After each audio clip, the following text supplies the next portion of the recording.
Hi Spartans, welcome to Coach's Corner. Today we are going to discuss the Z-wall, formerly known as the traverse wall. So within these videos we'll do a couple and we'll take a deeper dive into some obstacle specific strategy. So a couple weeks back I asked all of you what was the most challenging obstacle, and this was top of the list, so I thought this was a good one to start with. So the Z-wall, formerly known as the traverse wall, as I mentioned, the traverse wall originally was a flat wall with strategically placed pegs that would require the racer to slow down and attack this wall and move laterally across it. Spartan in 2015 decided that this wasn't hard enough for people, and they decided that they were going to put it in a Z formation, which required people to move around the wall and make some blind movements, which is proven to be very, very challenging. So couple things you want to think about with the Z-wall when you're approaching it. And we're going to train three different things. One is your position, the second is your grip, and the third is your movement pattern. The first thing you want to do when you're approaching the Z-wall at a race is you want to choose the wall. And you may not know this, but not all the walls are the same. There is typically one wall that is more of a beginner wall. And you might ask, well, how do I identify this? So if you can't identify this and or it's just taking too much time to do that, you can go ahead and ask the volunteer who is managing that particular obstacle and ask them which one is the easier wall. And 9 times out of 10 they'll be able to tell you which one it was. So for example, over on Fenway, the wall all the way over to the left was the more basic Z-wall to attack. So great strategy, especially when you're trying to get through quick and you're trying not to burpee the obstacle. How do you fail the Z-wall? I'm going to talk about that real quick before we get into training for it. There's a couple different ways. One is if you reach onto the top of the wall. That is a failure point. So technically if you reach onto the top of the wall, you have failed the obstacle and you need to do burpees. Secondly, just falling off the wall is failure. And then third, using any type of mechanical assistance to get through the wall.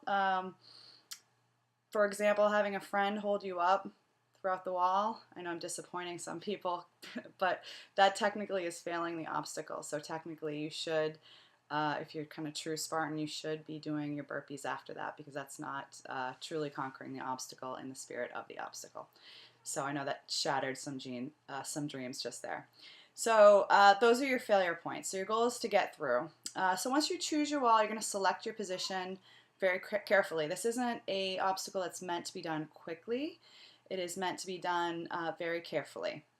So, as you're doing this, you want to really act as almost as if you're Velcro to the wall. So you want to be very, very flat as possible, okay? Any type of hanging off of the wall, let's say your hips or any other type of parts of your body, is really putting a lot of strain on your muscular system and you're likely to fall off. The exception to that is when you're taking the corner. When you're taking the corner, you do need to lift away from the wall a little bit, be able to peek around to see where your next pieces of footing are. So stay flat to the wall. The other thing you're going to want to do is make sure that you are always having 3 points of contact at the wall, on the wall rather, at any given time. So you never want to be, not having a hand and a leg to hold with a holding at once, for example. You always want to have a hand, a leg, and the other hand reaching, and or a hand, a leg, hand, the leg reaching. 3 points of contact at all times. So those are a couple really important tips. Keep flat to the wall, keep your body close to the wall, and make sure that you're maintaining 3 points of contact. Secondly, your grip. So your grip within this obstacle is very different.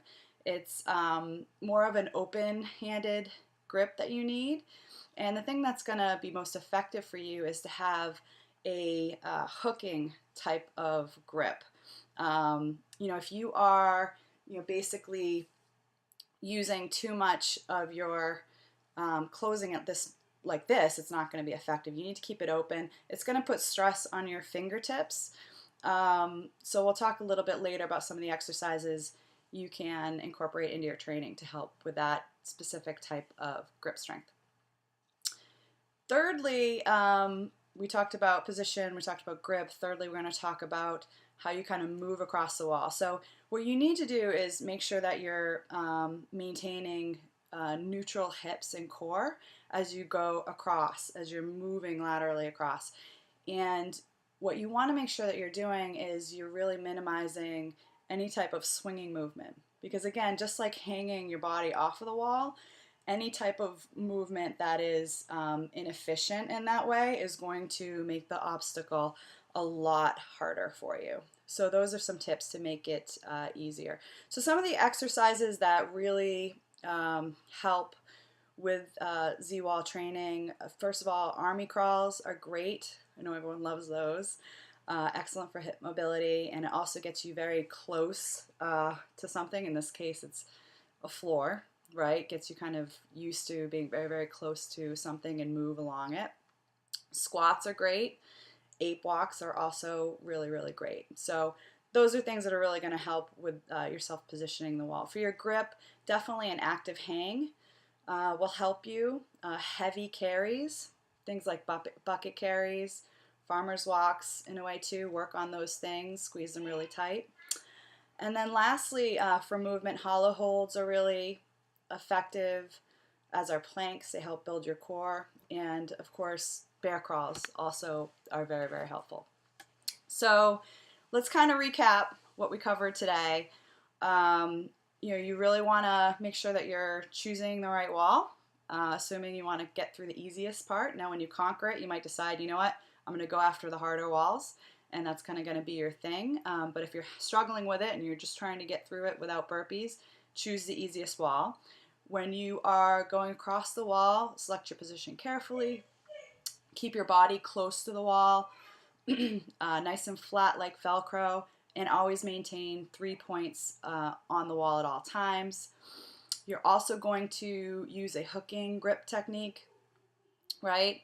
To be going through, it's also helpful to try to grip with 2 hands when you can as you move through. I forgot to mention that earlier, along with that hooking grip.